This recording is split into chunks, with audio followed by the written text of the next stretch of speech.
You know, there's a certain element in our society that I'm going to refer to them as what I think of them as the truly pathetic.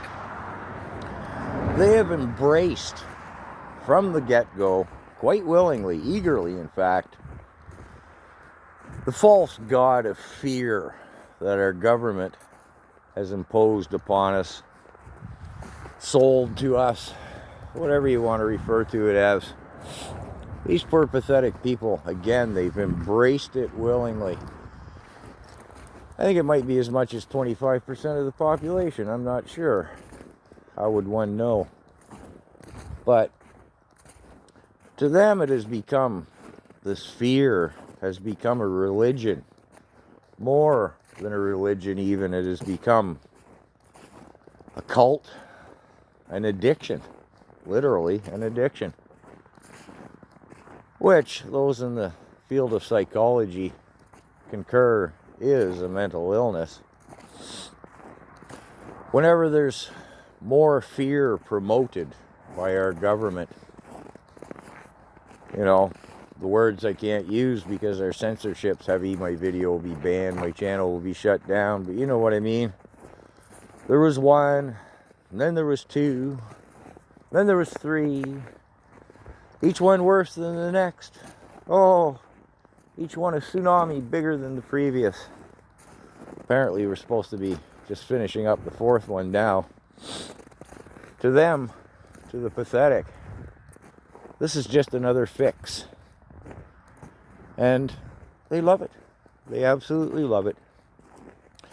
They have prostrated themselves willingly to lie feeble and neutered at the altar of the false god of fear, if you will.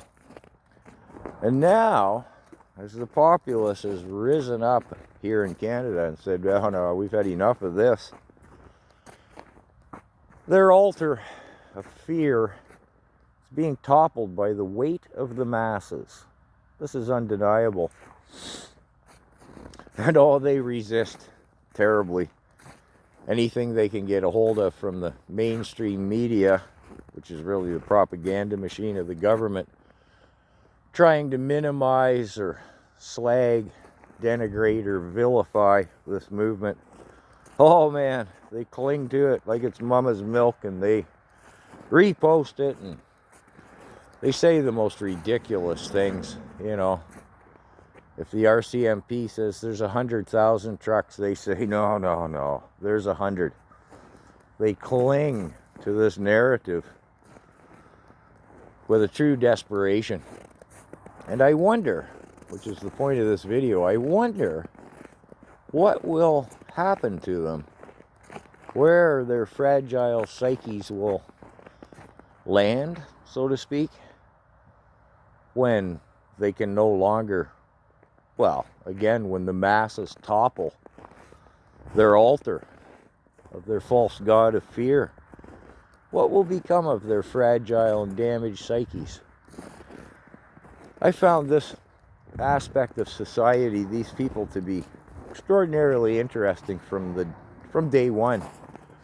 Of course, right now I find what will transpire and what will play out in the real world, in the sense of how our political machine will change. I mean, that's far more important than worrying about a few damaged psyches, isn't it?